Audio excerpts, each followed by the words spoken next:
Okay, friends, welcome to the Kitchen Table, Lake Avenue Church podcast, family table where we have small talk, but it's big conversations we are having. And in the first episode, I already introduced you to my friends and colleagues, Tsega Worku and Amara. And we had some interesting conversation, and I'm going to continue and I'm going to pick up from where we left off. I have a couple of questions specific to Amara, considering her background, particularly with the poor and the marginalized in our society, and that's her area of work, and not only in Lake Avenue Church and even outside. So, Amara, as I said, as someone who really works closely with the marginalized in the society, how do you see race playing in the marginalization in this socio-economic structure in which we find ourselves in, particularly in America? Well, I think that in so many spaces, it's pretty undeniable that there has been racial injustice and discrimination at the root of a lot of things that cause people to be marginalized and disadvantaged. And so I, particularly over the last 3 years, have steeped myself into the conversation around homelessness prevention and advocacy and housing and that work. And in particular, you can see so many, just like there are so many root causes or sort of tributaries for people to become homeless. And it's not the stereotype that we often think it's like, oh, this person was just on drugs or they just whatever. I think we're understanding how much more complicated that is. And I think even more rooted than that, when you look at systems that break down on the way, like education system and schools being really unequal in resource, when you look at redlining and unequal opportunities for housing, even just the opportunities and how people are engaged. I think there are racial undertones, because if you look at the groups that are always on the receiving end of that, they are often Black people. And so it's no wonder that though Black people are a smaller percentage of the overall population, they are overrepresented in many of the communities, like in homelessness and in incarceration and things like that. And so to me, it's really a breakdown in the root systems that for many of us, those systems don't present themselves in disadvantaged ways. And so we don't fall through the cracks. So I see race playing a part, and even how I think that the way we have been trained in this country in particular, there is an anti-Blackness that has existed.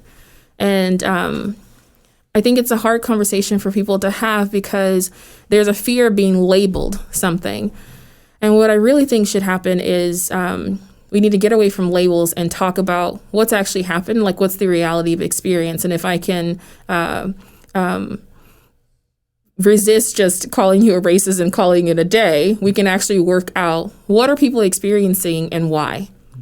And I think focusing on the problems and the root of problems, and not just putting Band-Aids that often services and systems are, we just need to go beyond that.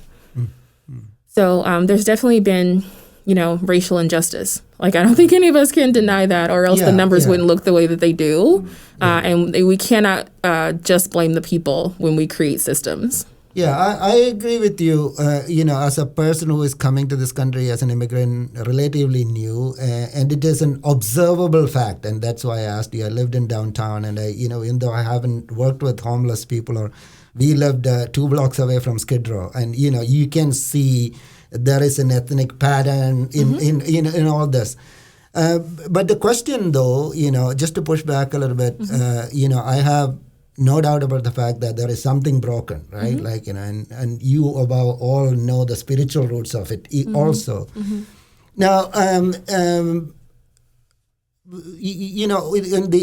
from the same perspective, when I look at America, very often people say, how can the system, if the system is broken, then how can the other people, how can we have a black president and all this kind of stuff? They have this confusion about the idea of systemic racism. The moment they say, then, because I think it's a problem with the definition as opposed to, the observable thing. You cannot deny what you say. Like, Right. That's what I always say.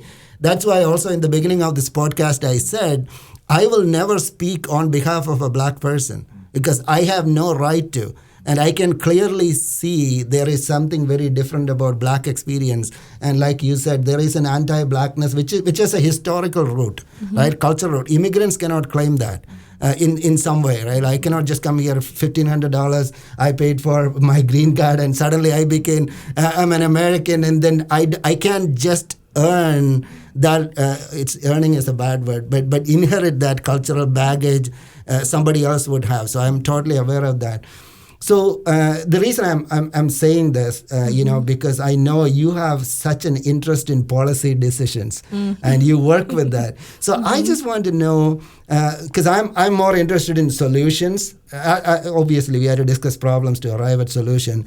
And if you ever become American president or something, I would like to vote for you, Amara.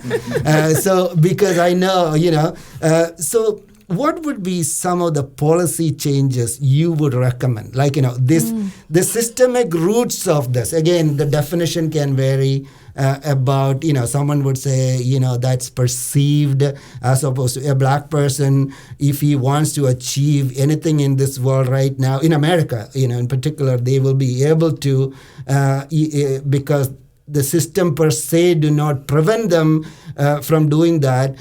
But if the system is preventing them, this is a debate. We don't want to get into that. I don't have any expertise in, that's not our area. But even if there is an opportunity like that, even if there is something preventing them, then we have to change it, right? Because the emancipation of slavery in the 1800s did not abolish racism, right? Then we had the civil rights movement, and ongoing policy decisions had to be made. And I believe that we may still have to make some policy decisions to find that equality. I believe. I have no understanding about what I'm talking about. But I believe you are more well-versed in this area, and you're more educated in this area. So my question to you is that if it is given, you're given the option to sign the executive order, like the American president, you get to take the decision. So what would you do? Couple of things you would do, Yeah, no pressure. That question, No pressure. Wow. And I have to say, I this is not necessarily my area of expertise. I can tell you what I've seen based on my experience. Yeah. And I can tell you that my experience has come because of the things that I have seen. Because I don't, I didn't grow up in a disadvantaged community. There are things that I didn't experience, but I see happening, and I can't just go on saying well, my life's fine, I made it. And so I think there's a lot of that has to happen. Yeah. Just because something worked for you doesn't mean it's not broken for someone else. So for me, I think it would be creating systems that have that realization. And I think it's listening to people, which I don't think, this sounds so super simple, but I know enough about government to know where it's not happening. It's listening to people who are boots on the ground, listening to people's experiences, taking them seriously, investigating root causes, and actually going after the root of things, and not laying systems on top of things, which I think we often do. So I don't know if I can speak to exact policy decisions that I would make, but I can speak to the structure that I see that is missing. And it is that listening piece. It's we don't act upon what we've heard, which I also think is biblical, because I'm you didn't really hear it if you're not doing something. And so I don't think we've really heard people when they say, my education is not the same as yours. We haven't really heard people because we're always wishing it away because we want it to be different instead of facing what it is and being part of the solution. And I think some of this is in terms of what would I do with an executive order. I'm very curious. That would be my common question to everybody who I talk about race relationships. Somebody has to bring a solution, and I'm because of my background in engineering, I always. Maybe that's not the best way to think. Sometimes you have to discuss problem, not the solutions. Yeah. But I'm curious. Yeah, I don't think there's a policy decision for race relations. Yeah. I do think that's a heart decision. I stand corrected. Because I think what happens is, culture eats policy all the time. Yeah, that's a good And one. so we go back to the Bible. You cannot legislate people into love. And so that's two different conversations, which is where I believe the church has an opportunity and should actually be the leader in this conversation. The fact that we fight amongst ourselves about whether or not this is an issue is a little bit absurd to me, when we could be the leaders training people how to think about these things, because it is holistic. So I think without that root, it's really difficult to do that, because who do you answer to? If we're all just trying to figure out what's the best way, then we're just competing. And so that's what I think about the core of race. But I think you can look at a system and say, where have I not been listening? And who have I not been listening to? It's the way that I live my life. I think it's why I've had such diverse experiences, because I'm always like, who am I not listening to form these opinions? I think we often look to people who have been doing things the same way for the longest time. And because they've been doing it, we assume it's right. And so where are the checks and balances? So a lot of things I would create would be around like metrics, and how do you know something's working, and when it's not working, how can you tell, and then how do you change it? Which you would think exists, but it doesn't, because we're so focused on let's do the thing. And is the thing working? I don't know. It's working for some, and then we highlight that and we forget about everyone else it's not working for. So I think it's just in general like more holistic systems that can be measured. And then the heart thing is... Yeah, I really appreciate you saying that, Amara. It's not super simple at all, because when you said listening, and this is now coming to your area directly, Tsega, and you are you have mastered the art of listening. You better be. That's what the counselors do. So this is now your area of expertise. But I've learned this right from the beginning as a pastor. When I go to a pulpit and speak to a congregation of 3,000 people, I might be saying something, people always tune to what they want to hear. Like, you might be saying something, but people hear what they want to hear. And this is one of the reasons, now I just want to talk a little bit about social media and the havoc it is creating, because now everybody wants to convince other people. Like, the conversation means how to convince the other person by sending the forwards and sending the statistics, which says that racism doesn't exist, or the systematic racism doesn't exist, or it does exist, or whatever, right?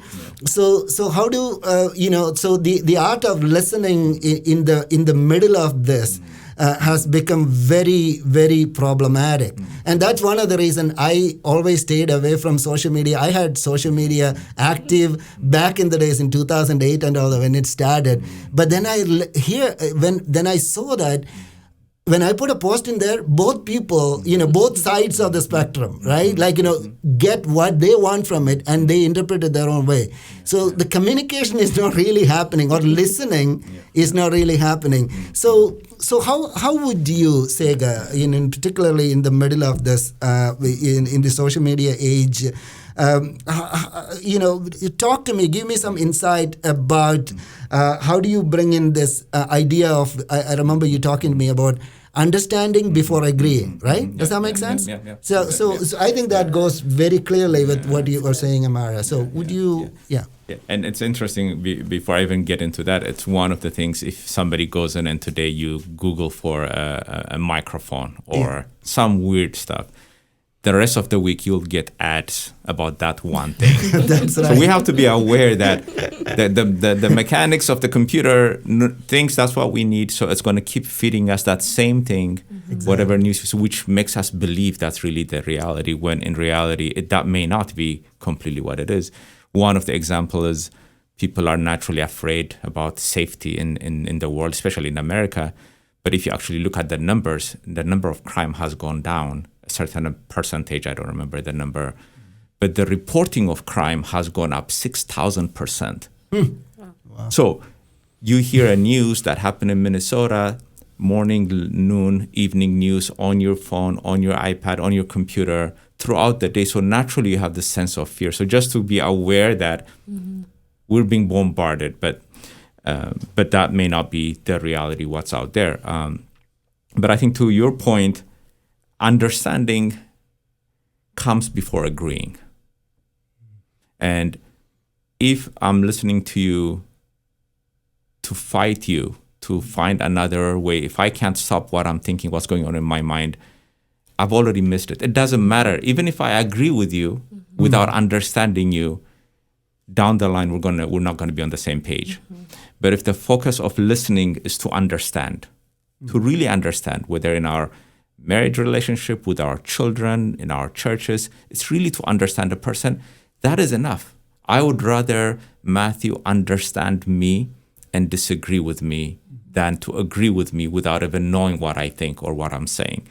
So I think if we discipline ourselves to understand one another, really understand. And the only way you know that I understood you is if I can repeat back to you what I heard you say. You're the only judge who can say, yes, that's what I mean. Until I can convince you that I've heard you, the risk that we're running is, whether we agree or disagree, is huge, because that's not what I'm looking for. So there's this natural hunger we have to be understood. That's when we exist. If I'm in my church family and nobody has ever asked me those questions, and if I don't feel like nobody understands, I can be in this mega church with so many thousands of people, but I can feel lonely. I can feel completely lonely.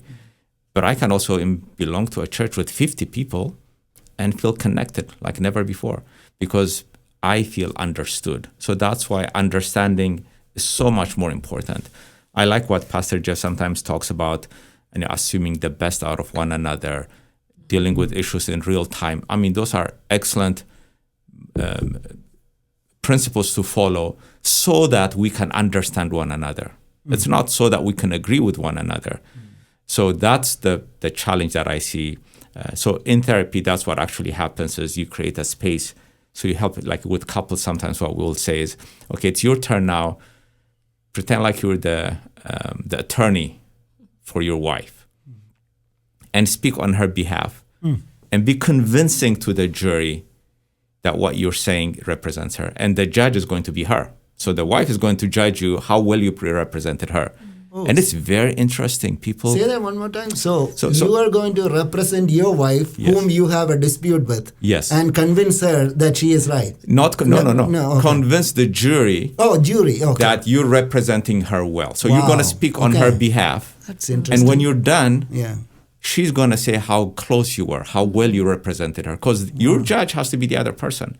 As long as she feels like you did not represent her well, it means you have not understood her.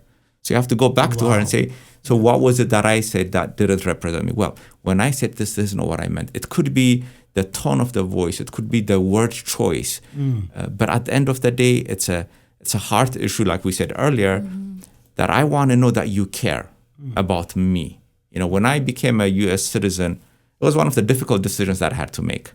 And I had to process it on my own. Good thing I was in school, in psychology, so I was learning all this stuff. And I remember, I'm like, what am I doing?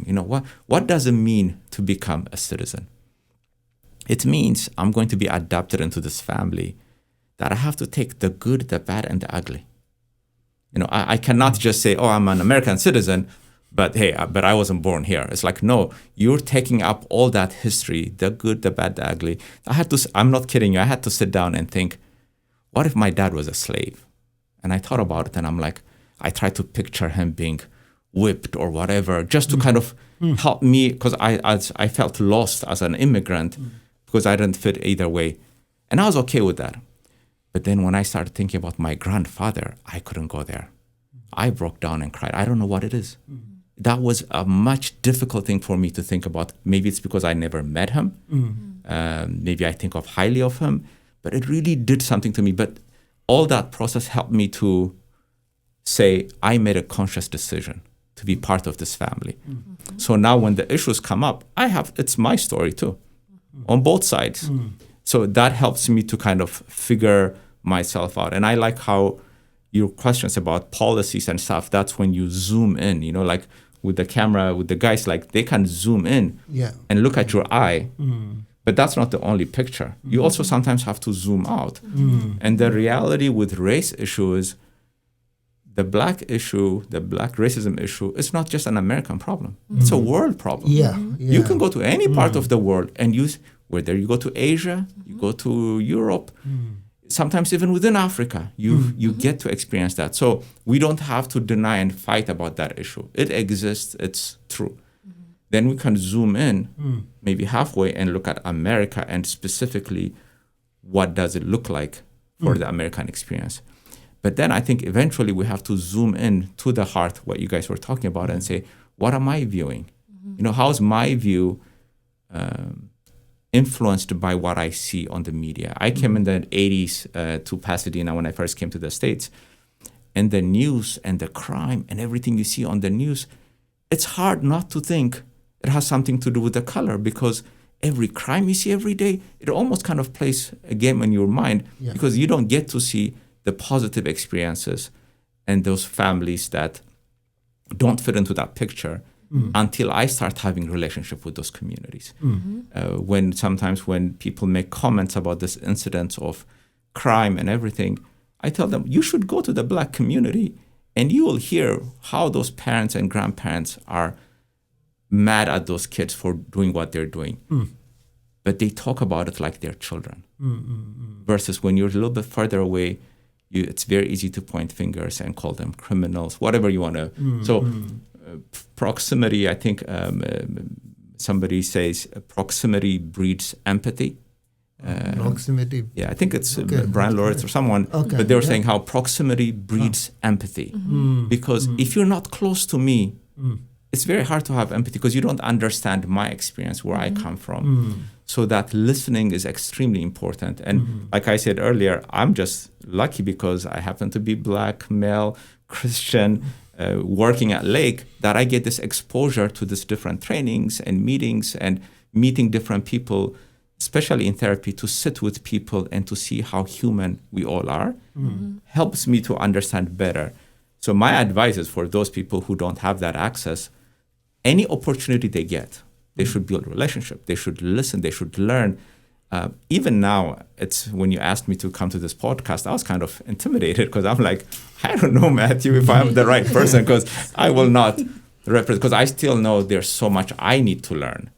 But we have to take risk. We have to speak and find help ourselves. God kind of guide us. So I would like to continue that part of the conversation later at some another podcast, because you alluded to something. There is a general view of the blackness even outside America, which is a very, very important point, unfortunately being neglected in this conversation. So sometimes we need to zoom out of America, and there is a bigger problem out there in the culture. Thank you for mentioning that. We'll pick that up in another conversation. But right now, Tsega, there are a couple of things you said was very practical. I want people to really get it. First of all, it's not me, you who said it, understanding before agreeing. Yes. And the proximity, you need to stand with somebody before we understand or agree, right? That's the beginning of the conversation or the listening part, proximity. And I also promised to myself I'm going to do that exercise on a regular basis. to represent the person I have dispute with in front of a jury, right? I thought that was a very good. I think that's a technique. Forgive my word, technique. I still think the engineering term. Maybe that's not. But that's a good method. Otherwise, we will get into what we call the word. What you're looking for, I believe, is an echo chamber. Like you look for something in the computer and they feed the same thing because the YouTube has created this algorithm which feeds into to you what they think it's best for you. So you watch the same kind of videos again and again. So you get into echo chamber. That's the word they use in the culture, echo chamber, right? So this is a good way to get out of that echo chamber, to represent the person you have dispute with. So I really appreciate that. I think particularly as a body of Christ, we should be able to do that, which is the beginning of any kind of listening.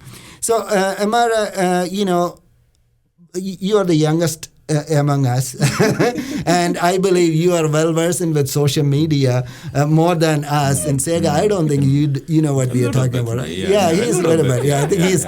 I still have a teenager at home, so they train me well. Yeah, it's like a troll account so that you can sneak into. Yeah, let's keep it a secret. I'm not going to ask you. It's kind of the same for me too. Yeah. Just to have an eye on my teenage daughters. Nobody knows what it is. Exactly. So, but in your world, Amara, you're more culturally you're more contemporary pressure. than us. But would you speak into that? What do you see in that area where people find this? How do we? At least you gave me a pointer to, how do we restore the relationship which is being broken? We'll pick it up another time too.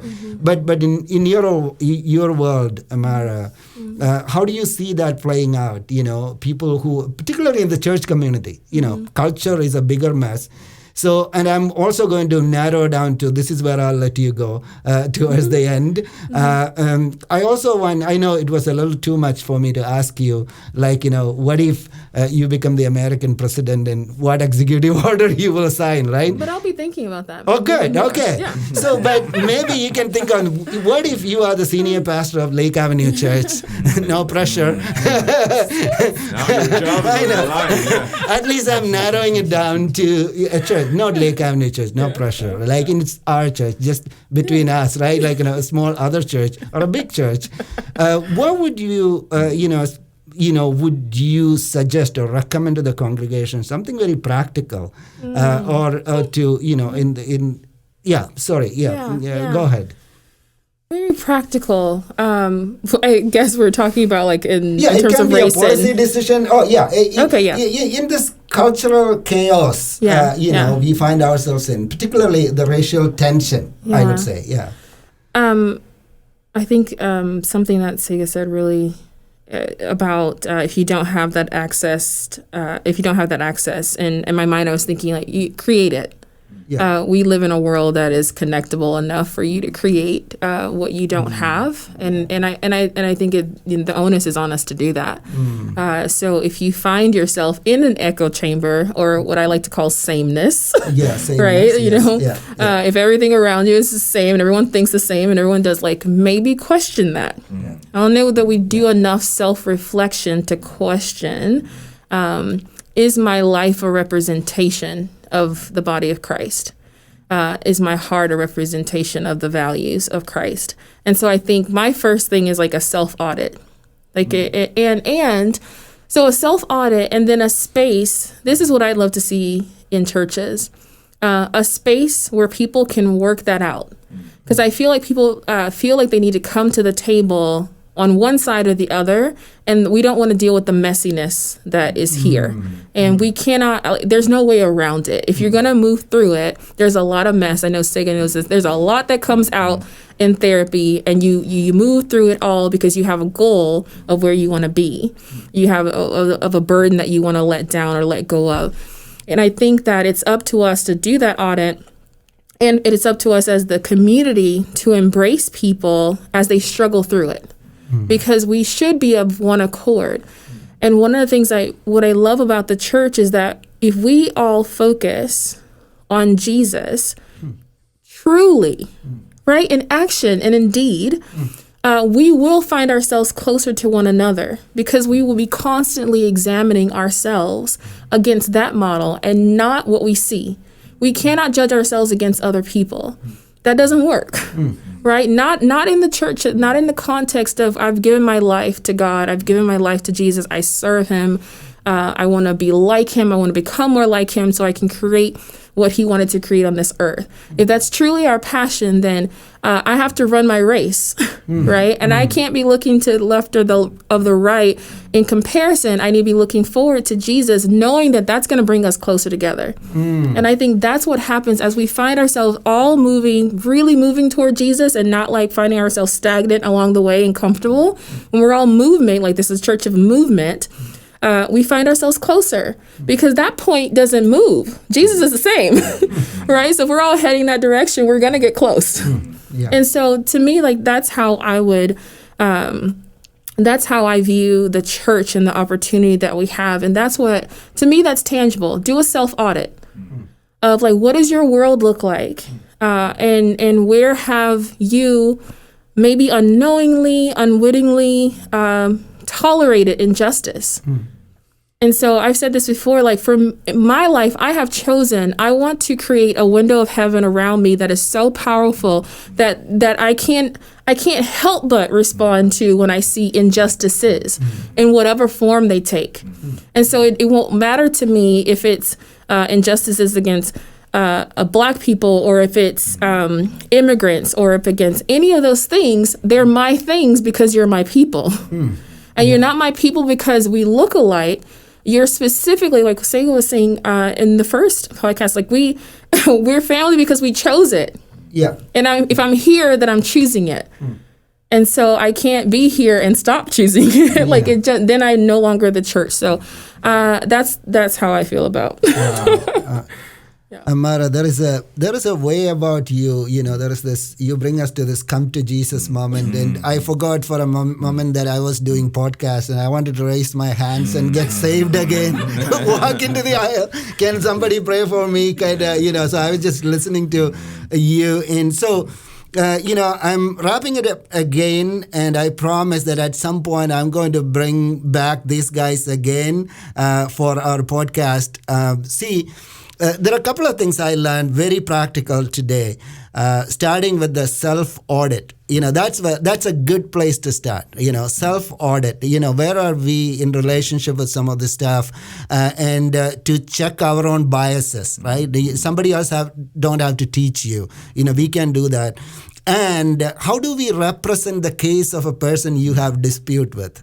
Now, it's going to be a very difficult, challenging exercise, but I'm going to tell you that's something I take it as it came from the mouth of God, because I think it's very important, particularly as Christians, to do this in this atmosphere in particular. And coming back to the point of all I'm hearing is that we have a convergence point in Jesus Christ. Right? We have chosen to be that family. That's very interesting. So we have made that conscious decision to be part of that family. Adopted into that. That's the word from the Bible, right? It is. So it's not like we are stuck with, I was born a Christian, so I'm stuck as a Christian. No. So that's right. In that way, it is even more powerful than the so-called natural family, right? So this is great, and thank you. I really appreciate that insight. So let's make that conscious decision to continue and hold these tensions in our own heart, but bring it to Christ and do our own self-check and to enhance our own capability for listening to the other. Right. So I'm going to conclude right now, right here at the kitchen table. Thank you again for tuning in, and we will come back to you again with more small talk but big conversation here at the kitchen table of Lake Avenue Church in Pasadena. God bless you.